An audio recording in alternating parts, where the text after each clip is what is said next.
Olá pessoal, sejam bem-vindos à aula 2 do curso Paz na Prevenção.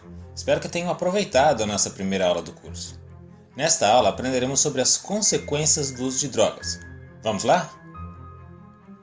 O uso de drogas tem várias consequências e uma delas é a dependência, que é definida como um conjunto de sintomas cognitivos, comportamentais e psicológicos que indicam que uma pessoa tem o controle do uso da substância psicoativa prejudicado e persiste nesse uso a despeito de consequências adversas. A dependência é uma doença reconhecida pela OMS, Organização Mundial de Saúde. Um dependente prioriza o uso da droga em detrimento de qualquer outra coisa em sua vida, como alimento, água, repouso, segurança, família, etc. A dependência é uma doença progressiva. Sem tratamento adequado, a dependência de drogas tende a piorar cada vez mais com o passar do tempo. A dependência é uma doença crônica incurável. O dependente, esteja ou não em recuperação, esteja ou não bebendo ou usando drogas, sempre será um portador da doença. Não existe cura para a dependência. Nunca mais o indivíduo poderá beber ou usar drogas de maneira controlada. Tal como o diabetes, não existe cura. Porém, a dependência é uma doença tratável. Apesar de nunca mais poder usar álcool ou outras drogas de maneira social ou recreativa, da mesma maneira que um diabético nunca vai poder comer açúcar em quantidade, o dependente, se aceitar e realmente se engajar no tratamento, pode viver muito bem sem a droga e sem as consequências da dependência ativa. A dependência é uma doença familiar. O convívio com o dependente faz com que os familiares adoeçam emocionalmente, sendo necessário que o familiar também se trate e, ao mesmo tempo, receba orientações a respeito de como lidar com o dependente, como lidar com os seus sentimentos em relação ao dependente, o que fazer, o que não fazer, sobre como proteger a si e aos demais membros da família de problemas emocionais causados pela doença do dependente. Muitas vezes os familiares se assustam quando falamos que eles também necessitam de tratamento. Afinal, ninguém quer ser chamado de doente, não é? No entanto, todos os familiares de dependentes relatam pelo menos alguma consequência ou problema relacionado à dependência de uma pessoa próxima. Quanto mais tempo o dependente e o familiar levarem para admitir a real necessidade de ajuda, mais tempo sofrerão. As consequências à saúde são muito variadas, conforme a substância consumida. Como já havia dito anteriormente, a dependência é uma das doenças mais graves que podem ocorrer com o usuário de drogas. Mas, além disto, as drogas podem causar danos a todos os órgãos do corpo. Algumas delas agem de forma distinta e afetam mais algumas áreas do que outras. É comum o uso problemático de drogas, assim como o álcool, estar relacionado com violência, abusos, maus tratos, brigas e acidentes de trânsito.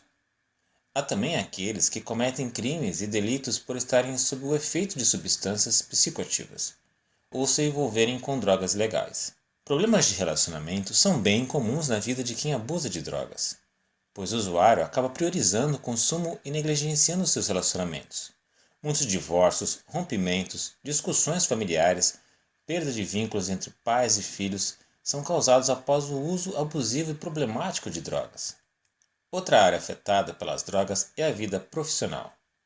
Pessoas perdem o emprego, desfazem sociedades e fracassam nos negócios, pois a capacidade de julgamento e produtividade é grandemente afetada. Dentre as consequências já citadas, podemos também destacar o fracasso e o baixo desempenho escolar. Ao usar drogas, é muito comum a perda da motivação e o interesse pelo estudo.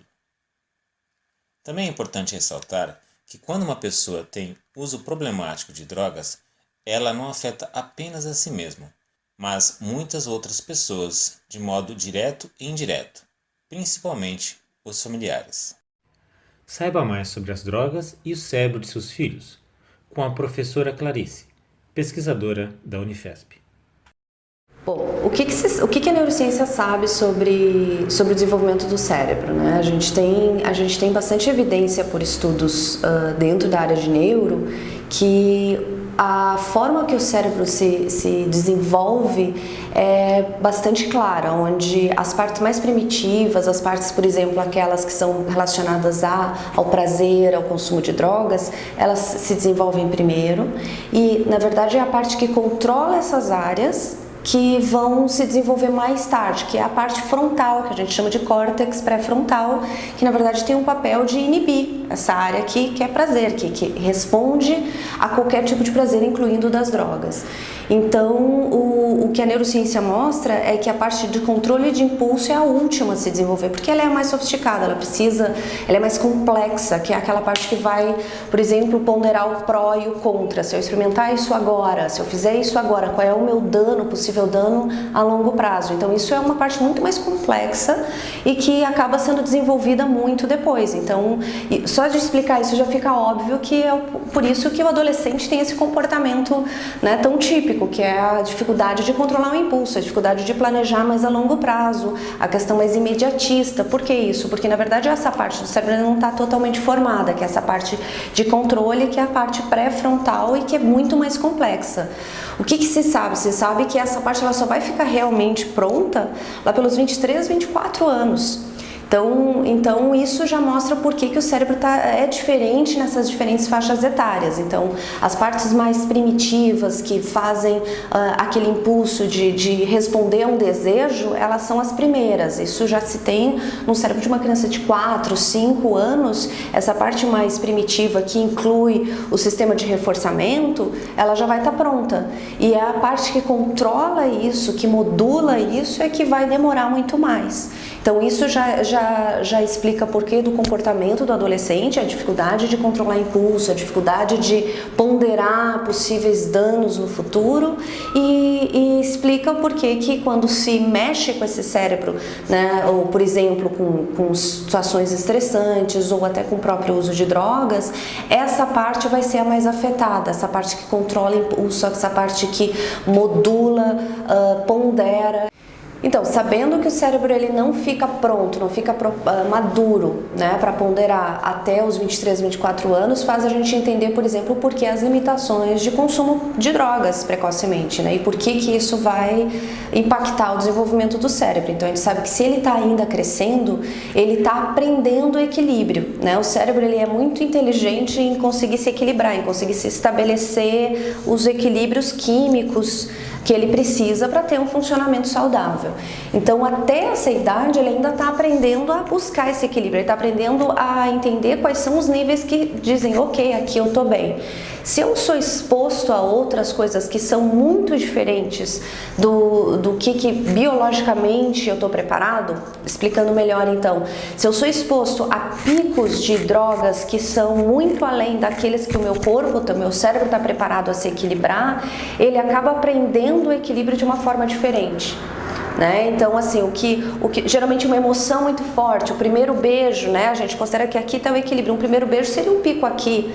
Mas experimentar, por exemplo, cocaína, o pico vai ser aqui. Então o cérebro ele acaba se modulando, e isso eu estou falando não sequer estou falando de uso frequente, eu estou falando até só de experimentação. Tem estudos hoje que mostram que uma experimentação única já mexe com a forma a longo prazo que o cérebro faz, aprende esse equilíbrio, porque afinal ele foi exposto a um pico jamais antes experienciado e que o nosso corpo não está preparado para modular, para equilibrar aquele pico. Então, só o fato de ter uma exposição já muda a forma com que ele busca o equilíbrio no futuro e a forma com que ele vai aprender o que é equilíbrio, né? Então, essa exposição precoce vai afetar a longo prazo. Por quê? Porque o cérebro nessa idade ele ainda é muito plástico, ele ainda está aprendendo, e depois de um certo momento, depois que ele está maduro, depois dos 22, 23 anos, ele vai começar a ficar mais rígido, mais engessado para mudanças,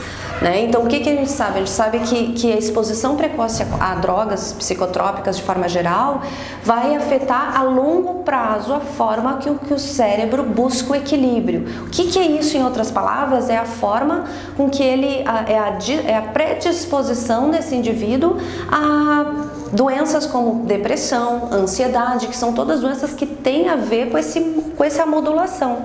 né? Então, uma pessoa que é exposta precocemente, ela a qualquer droga, e daí eu estou falando não só da cocaína, que é muito extrema, mas também do álcool, da maconha, do tabaco, drogas que não têm picos necessariamente tão intensos, ela vai aumentar a predisposição, a exposição disso vai aumentar a chance dessa pessoa desenvolver doenças psiquiátricas, principalmente a depressão e a ansiedade, né? Que são doenças tão comuns na nossa sociedade que muito a razão disso, é a questão de que as pessoas banalizam o quanto que é perigoso experimentar elas muito cedo, né? E uma outra coisa que a gente sabe em função da neurociência, esse cérebro ele ainda está buscando o equilíbrio, ou seja, aquela área do reforçamento, ela já está madura e a área que controla ela, que é a parte frontal, ainda não está pronta.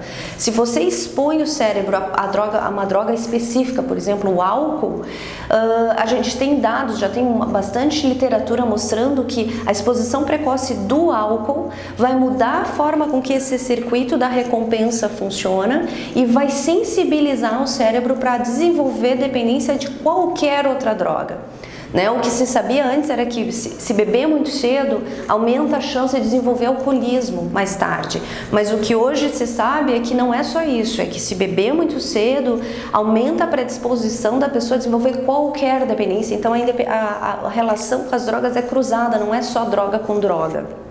Isso é muito importante para um pai saber, porque é muito comum ter a banalização, dizer, não, é melhor beber aqui em casa do que beber na rua, já tem 16 anos, vamos tomar uma cerveja junto. Isso vai aumentar a chance desse adolescente, quando ele for eventualmente experimentar cigarro, experimentar maconha, ele desenvolver problema com essas drogas, ele achar muito mais difícil largar essas drogas e ter muito mais chance de usar de forma abusiva essas drogas em função de ter consumido álcool muito cedo.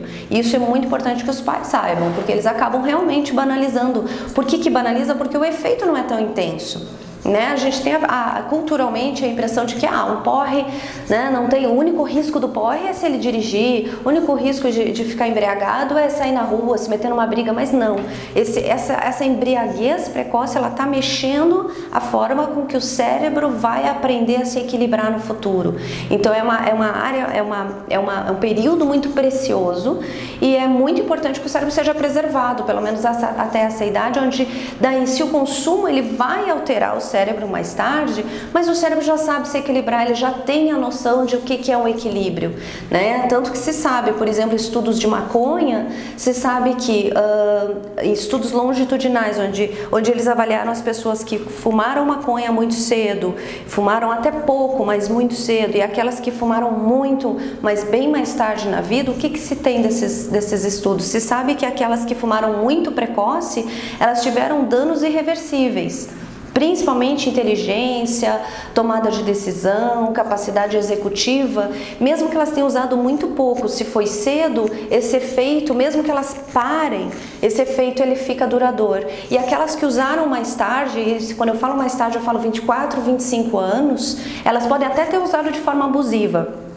Enquanto elas estavam usando, o efeito na cognição, na inteligência era grande, mas no momento que elas pararam, elas conseguiram reverter esse efeito, né? E aquelas que começaram cedo, mesmo não tendo usado muito, elas tiveram uma baixa que foi contínua para o resto da vida. Então esse estudo é um dos exemplos, é um estudo feito na Nova Zelândia que mostra muito claramente o quanto que o uso precoce afeta de forma duradoura, né? De forma a longo prazo no cérebro da pessoa. Por quê? Porque o cérebro ainda está aprendendo a se equilibrar. Aquele adolescente que usou maconha muito cedo, o cérebro que é muito plástico, que é muito capaz de se equilibrar, inclusive em termos de número de células, o que tem que crescer, ele acha que aquele índice está ok, ou seja, ele já está num índice, né, de quantidade de células neurais baixo e ele não aprendeu que ele tem que ter mais, porque ele aprendeu que o equilíbrio é aquilo, porque o uso foi precoce, a perda neuronal foi precoce.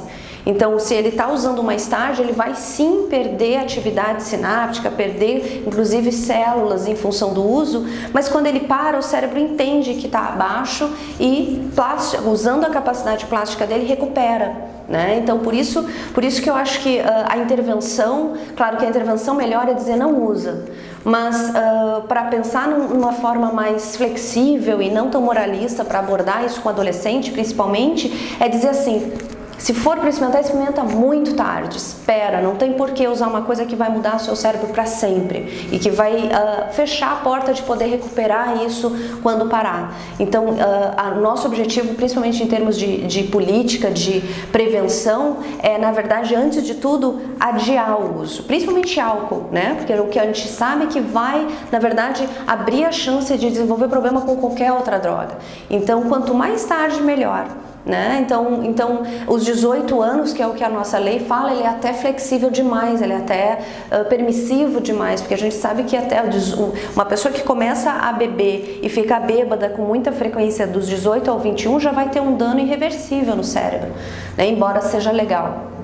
Embora seja extremamente aceito socialmente, isso já tem um impacto enorme, né, para o desenvolvimento dela, não só para o quanto que ela vai aumentar a chance de desenvolver problema com álcool e outras drogas, mas também a chance que ela vai ter de desenvolver ansiedade, depressão lá na vida adulta, lá bem mais tarde, né? O raciocínio do consumo precoce é muito parecido com o que a gente já sabe da radiação solar, o quanto que você ser exposto ao sol, você não vai ter câncer na hora, mas você lá na frente vai aumentar a chance de desenvolver um tipo de câncer de pele. Então, o consumo do álcool é a mesma coisa, você vai estar bebendo na adolescência, você não vai ver um dano imediato, mas depois lá na idade adulta, nos 40 anos, quando começa a existir maior chance de desenvolver depressão, ansiedade, você vai ter muito mais vezes, muito mais chance de desenvolver esses problemas se você consumiu muito precoce na vida. Aqui nós terminamos mais uma aula do curso Paz na Prevenção. Te vejo na próxima. Vamos lá!